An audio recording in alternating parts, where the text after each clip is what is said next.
Hello दोस्तों, स्वागत है आपका अपनी चैनल A2S लेक्चरर में। तो आज आपके सामने लेकर आए हैं कि हम बोर्ड एग्जाम की से 5 गलतियां कौन है जिसके चलते एग्जामिनर आपकी कॉपी तक की फाड़ सकती है, कॉपी तक फाड़ सकता है। ये 5 गलतियां कौन सा है इस वीडियो में आपको बताया जाएगा।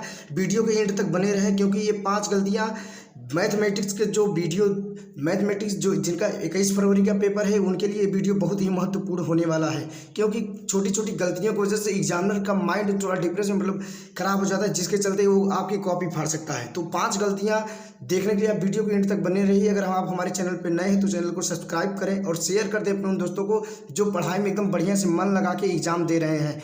ठीक है, तो वो 5 गलतियां न करें ताकि उनका पूरा मार्क्स मिले। और कैसे हम वो कर सकते हैं, मतलब कैसे वो 5 गलतियां होती हैं हमसे। छोटी छोटी गलतियां रहती हैं, लेकिन वो एग्जामिनर के लिए बहुत बड़ी हो जाती है, जिससे वो कॉपी तक की आपका फाड़ सकता है। तो इसी नए शब्दों के साथ आप सबके सामने हम पेश करते हैं 5 ऐसी गलतियां कौन से हैं। सबसे पहली गलती हमारी है कि प्रश्न पत्र को परीक्षा निरीक्षक के विरुद्ध भरना। किसको? प्रश्न पत्र को परीक्षा निरीक्षक के विरुद्ध भरना। ये आपके लिए बहुत ही इम्पोर्टेंट है, क्योंकि तमाम लोग ऐसे होते हैं जो परीक्षा निरीक्षक के विरुद्ध प्रश्न पत्र को भर देते हैं। तो आपके सामने मैं लेकर आया हूँ प्रश्न पत्र को पहली बात कैसे फिल करें एकदम सुस्पष्ट तरीके से, जिससे वो एग्जामिनर मतलब जो परीक्षा निरीक्षक है वो आपकी कॉपी मतलब उनके विरुद्ध आप न भरें। वो इस प्रकार हम भरेंगे। क्या है ये? इस प्रकार देखिए, आपको जो रोल नंबर रहेगा आप रोल नंबर अच्छे से भरेंगे। और रोल नंबर भरने का तरीका एक मैंने आपके लिए वीडियो बनाया है, जिसपे आप सभी लोगों ने बढ़िया से मुझे सपोर्ट किया है और बढ़िया से उसमें व्यू कमेंट आए हैं। ठीक है, तो रोल नंबर भरने का तरीका, उसके एक एक अंक को आप पढ़िए और एक एक अंक को शब्दों में लिखते चलिए। हमारा विषय है गणित और प्रश्न पत्र सिर्फ एक है केवल, और हमारा संकेतांक क्या है जो कि हमारे इसमें दिया रहता है। ठीक है, संकेतांक इसमें दिया रहता है, यही होता है हमारा संकेतांक। तो इस तरफ में भरना है। दिन हमारा मंगलवार रहेगा, परीक्षा की तिथि ये रहेगी वो रहेगी, और जो हमारा केंद्र का नाम रहेगा उसका नाम लिख देना है। तो अब आपके सामने हम लेकर आए हैं 5 गलतियां, वो कौन से हैं। प्रश्न है पहला है प्रश्न पत्र को परीक्षा निरीक्षक के विरुद्ध भरना। अब प्रश्न पत्र को परीक्षा निरीक्षक के विरुद्ध कैसे हम भर देंगे?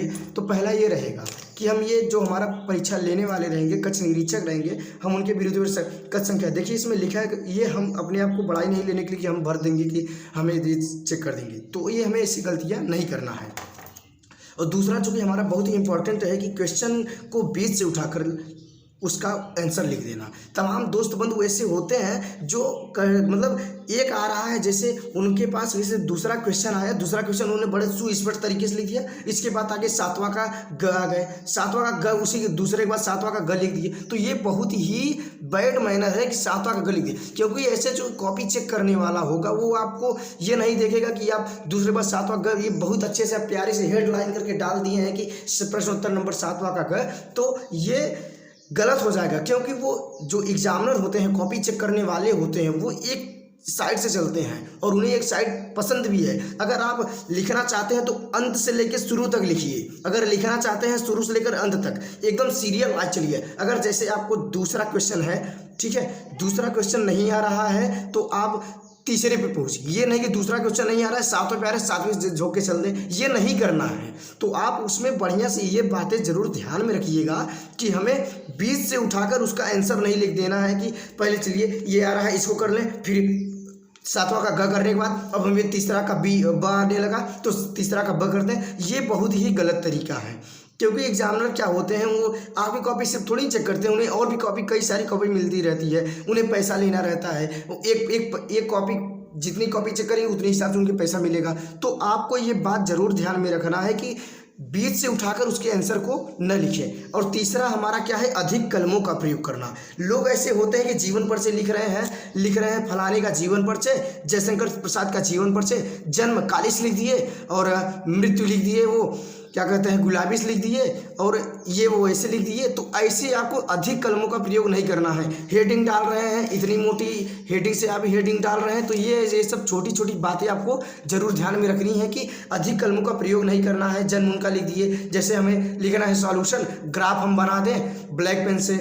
उसका आंसर लिखें नीली पेन से, बीच में यूज कर लें हरी पेन, फिर यूज कर लें रेड पेन हाईलाइट करने के लिए। तो आपको हाईलाइट नहीं करना है, एग्जामिनर एक एक आपका चेक करेगा, अच्छे से करेगा, आपको अधिक कलमों का प्रयोग नहीं करना है।